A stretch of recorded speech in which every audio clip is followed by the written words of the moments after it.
हाय, hello, नमस्कार. सर्वप्रथम तर मी ना सर्वांची क्षमा मागते, कारण हा व्हिडिओ मी जेव्हा अपलोड करते, पण तो कधी अपलोड होईल आणि कधी तुमच्यापर्यंत येईल आणि कधी तुम्ही त्याला बघशाल हे मला नाही माहिती आहे. का तर उद्या आहेत सोमवार आणि त्याच्यानंतर आहेत हरितालिका. तर तुम्ही म्हणाल आता हे सोमवारचं खातात का किंवा मग हरितालिकेचं खातात का? तर असं काही नाही आहे ताई. हे आम्ही रविवारी आणलेलं होतं आणि संडेला कसं पोळ्याची कर पण होती, तर त्यासाठी आणलेलं होतं. तर इथे मासे मस्त एकदम आणलेले होते, तर ते स्वच्छ धुवून घेतले. त्याला हळद आणि धनिया पावडर लावली आणि इकडे मीठ लावलं आणि त्याला इथं मॅरिनेट होण्यासाठी ठेवून दिलेलं होतं मी. आणि तत्पूर्वी सर्वांना आहे ना बैलपोळ्याच्या करीच्या हार्दिक हार्दिक शुभेच्छा. कारण सर्वजण या दुसऱ्या दिवशी श्रावण पूर्ण संपतो आणि या दिवशी मग सर्वजण आनंदाने जे नॉनव्हेज खाणारे असतात ते सर्वजण मस्त नॉनव्हेजचा आनंद घेतात.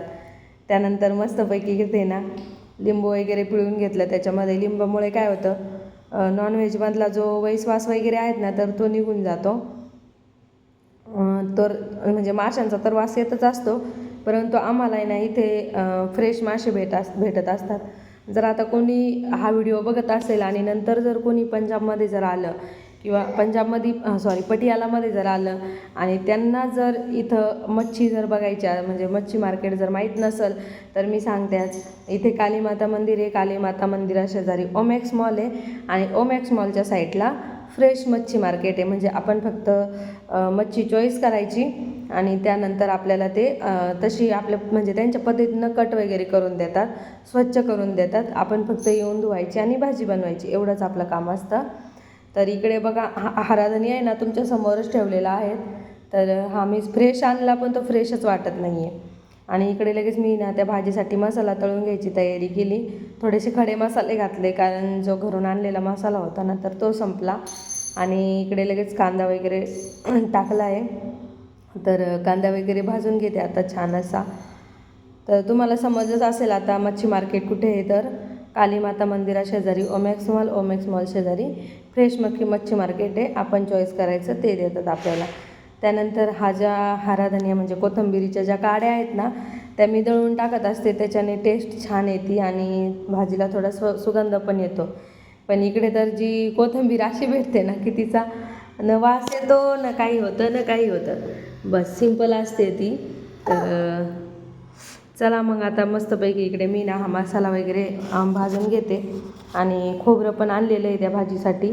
मी ना एकदम घरच्या पद्धतीनेच ही भाजी बनवत असते आणि तेवढ्या तर लाईट पण गेली. आता मसाला कसा दळणार, तर म्हटलं चला मी ना माझ्या बाळाला खूप आवडतात रुद्रला, तर त्याच्यासाठी मी ना इकडे थोडीशी ती मच्छी फ्राय म्हणतात ना ते पण करणार होते. आता ही भाजी मी तर काही खात नाही. तर हे बघा इकडे ना मस्त रवा घेतला होता, तांदळाचं पीठ घेतलं होतं आणि मिरची आणि मीठ एवढंच घेतलं आणि त्याच्यामध्ये मस्तपैकी मच्छी फ्राय करून घेतले. तर बघू शकतात असे. आता इथे काय आपल्याला तो नॉनस्टिकचाच तवा पाहिजे असं काही नसतं बरं का. माझंवालं जे आहे ना त्यातच आपलं करून घ्यायचं. त्यानंतर हे बोलले की चल थोडंसं लिंबू चिडक, मग बघा लिंबू टाकून मस्त बनले. आता झाली भाजीची तयारी सुरू. लाईट आली तब्बल 1 तासानंतर, मग त्यानंतर मग मी भाजीची तयारी सुरू केली.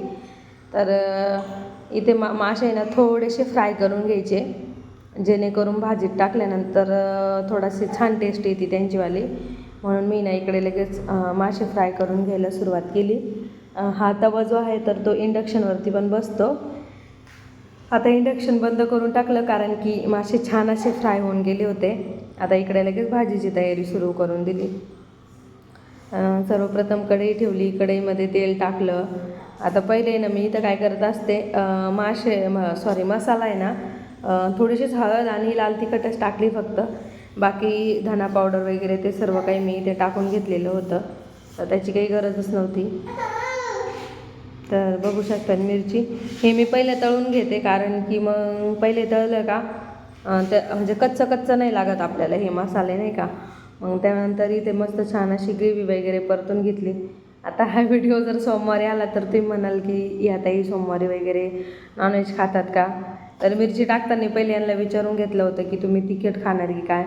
आता ज्या नॉनव्हेजच्या भाज्या असतात ना त्या तिखटच छान लागतात आणि माझ्या रेसिपीज ह्या एकदम म्हणजे सोप्या पद्धतीने बनवत असते मी. जे आहे त्यात म्हणजे असं नाही म्हणायचं की आपल्याकडे आज ही वस्तू नाही आहे मग आता हे बनवायचंच नाही आणि हे खायचंच नाही. जे आहे त्यातच बनवून घ्यायचं. आता माझ्याकडे कोणी कोणी टोमॅटोच्या ग्रेव्हीमध्ये पण बनवतं, पण आम्हाला म्हणजे माझ्या मिस्टरांना काही टोमॅटोच्या ग्रेव्हीमधली नाही आवडत. त्यांना जसे आपण घरी बनवतो ना तर त्याच्यामधलेच आवडते. तर बघू शकता तिकडे कलर पण छान आलेला आहे मसाल्याला आणि परत तो पण छान आहे. आता इकडे मी मसाला वगैरे छान असा परतून घेते. आता याच्यामध्ये ना चवीनुसार मी थोडंसं मीठ टाकलं होतं, त्याचा व्हिडिओ घ्यायचा तर राहून गेला माझ्याकडनं, तर स्किप झाला माझ्याकडनं. पण मी त्याच्यामध्ये ना चवीनुसार मीठ वगैरे टाकलेलं होतं. ग्रेव्हीमध्ये पण थोडंसं मीठ टाकायचं आणि ते मीठ पण थोडंसंच टाकायचं कारण आपण इकडे मासे मॅरिनेट होण्यासाठी पण मीठ टाकलेलं होतं, त्यामुळे इकडे मीठ थोडंसं कमीच टाकायचं.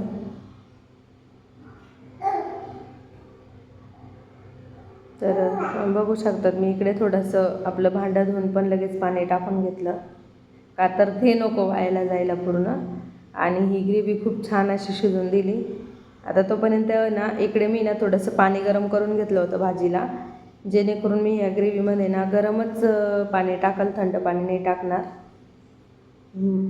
हो आला आहे तो पण व्हिडिओ आला आहे की मी ज्याच्यामध्ये मीठ टाकते आहे. मीठ पण तुम्हाला दाखवते, एकदम कमीच टाकलं होतं मी. आता जर तुम्हाला माझं चॅनल जर आवडत जर असेल ना तर सबस्क्राईब नक्की करा, लाईक करा, शेअर करा, सबस्क्राईब करा. व्ह्यूज तर खूपच येतात पण त्याप्रमाणे सबस्क्राईब काही येत नाही.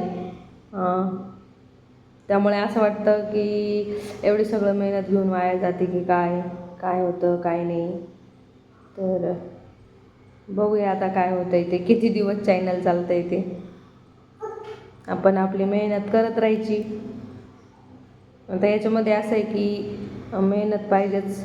ते म्हणतात 1 वर्षभर तरी करा, बघूया आता काय होतं आहे.